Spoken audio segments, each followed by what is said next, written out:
Hello internet friends. Right now we're going to talk about my guide for what to pack for a motorcycle camping trip. This guide is more meant for new motorcycle campers, people that are just getting into it, and possibly people that haven't done it for years and just kind of forgot about what to do. As we go along, I'm going to be showing you examples of what I use to give you an idea. I would recommend when you're just getting into this, write yourself a checklist so you don't forget anything. Food and water. You need a way to prepare and eat your food, and you also need water to drink. I keep my cooking and food prep for the most part in this Snug Pack 4-liter pack box. I have my flask. That's a comfort item, but something that always goes with me. I have a one of my food pack. This one's more of an emergency food pack or whatever. And then I also have some breakfast items in this Ziploc bag. This one has some instant coffee and a couple of pouches of oatmeal in it. For the actual mess kit itself, I use the Sea to Summit system, and the reason why I do that is because there are 4 items right here, nice and small. First is my collapsible pan for frying up eggs in the morning or whatever. I keep some paper towels in there as well for 2 reasons. One, to help clean up or to have like a napkin or whatever, but also to keep a pad in between the non-stick surface of the pan and the rest of the nesting collapsible system that goes in there. The first part of the system that holds it all is a pot, and this pot also has a strainer lid in the top to strain out liquids. Be careful when you're straining things out. If you're trying to get the lid off or whatever and you accidentally press down on this a little bit too much, it's going to collapse with your food in there. Another fun fact is after it's collapsed and you still have food in there, but you need to not spill your food all over the place, when you do this, the food goes boom. I will link a very specific video in the description. It's hilarious. Inside of this is a collapsible bowl, whoa, and a cup. Coffee, pop, water, whatever.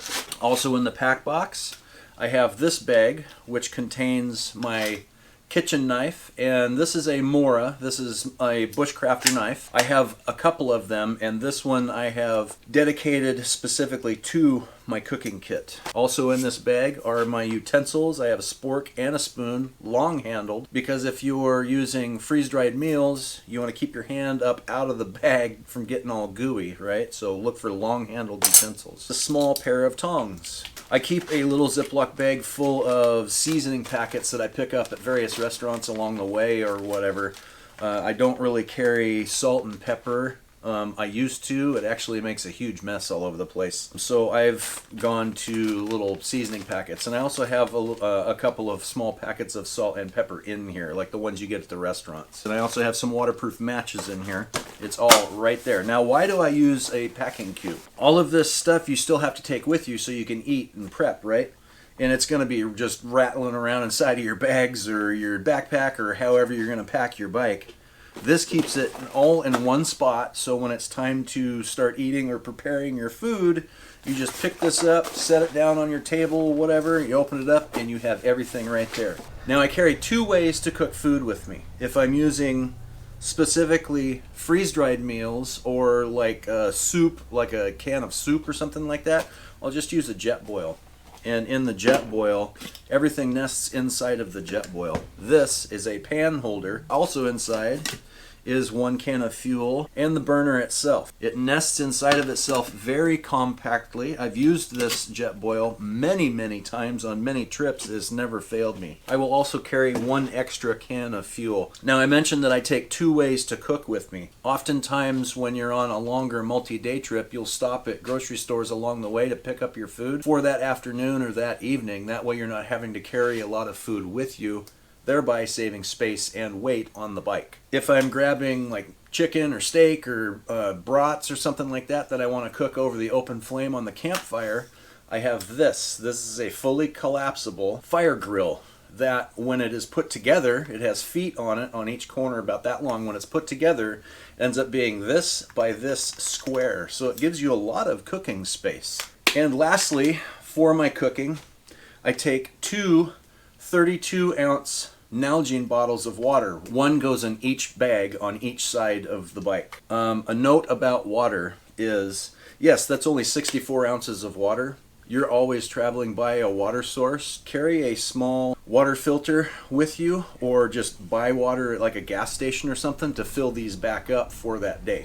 These are not my drinking water. This is my cooking water specifically. For drinking water, I use my my hydration pack, and that's, aside from snacks and 2 tripods, that's the only thing that goes in this pack is my drinking water, and I will fill that up each day as well. For the food specifically, I keep it in a separate bag, just so the food itself also isn't rattling around all over the place. And this is just a bag that I picked up, I think, at the Touratech West event last year, and I can fit, you know, a couple of cans of canned food in here. I can fit a couple of Mountain House meals or freeze-dried food, Backpacker's Pantry, that type of thing in here. And then I can put like a steak in here if I stop and get a steak or some brats or whatever, and it can all fit in here. I can fit several days worth of food in this one bag. Now, the reason why I put it in a separate bag is 2 reasons. One, so like using the pack box, it's not rattling around all over my bag and I've got food all over the place. It's all nice and compact in one spot. Also, if you're in bear country, I can use this as a bear bag. Yes, this is not a bear bag. A bear would be able to get into this. However, what you do with a bear bag is you hang it up away from your living space, and I'll put that down here as to how far it's recommended you do that. And I also carry paracord with me, so I can tie this off, toss this over a branch, and pull it up at least 20 feet into the air. And then I've got my my food storage solution that is also providing a bit of security. You don't want to keep food, particularly in your tent or in your bike, close to where you're going to be living for the night, because that'll attract wildlife in. Sleeping and or housing. You want to take a tent, you want to take a sleeping bag, you want to take an air mattress, and I would highly recommend taking a camp pillow. It really adds to the comfort level of your travel. You can also just take some of your clothes and just ball them up and use that as your pillow. I've done that. I don't sleep as well when I do that. So the tent that I'm using is the Big Agnes Blacktail 2 Hotel. The air pad that I am using is the Aircore Ultra Insulated. And I use a Sea to Summit Aeros pillow. Not the best camping pillow in my opinion. However, I have it because it packs up small. That's small. For my sleeping bag, I use the Big Agnes Diamond Park 15. I don't have it out here just because I don't want to crush it up into the sack just for the purposes of this video. But that's my entire sleep system when I go on a trip. Clothing. My clothing I pack in this Giant Loop Rogue dry bag. 17-liter bag. It holds all of my toiletries in this pack box, and I won't go through toiletries. It's just toothpaste, toothbrush, you know, pit stick, that type of thing. And then the clothes roll up in there, and then this just goes on the top of the bike. With it being just clothing, it's very light, so being on the top of the bike isn't a big deal. For clothing specifically, I take a pair of pants that zip off into shorts, so I have shorts and pants in one thing, so that saves space. I take maybe 3 pairs of socks, a couple of pairs of underwear, and maybe 2 shirts. And aside from the gear that I'm wearing, that's it. The other item that I would take is an old pair of tennis shoes that I use as camp shoes.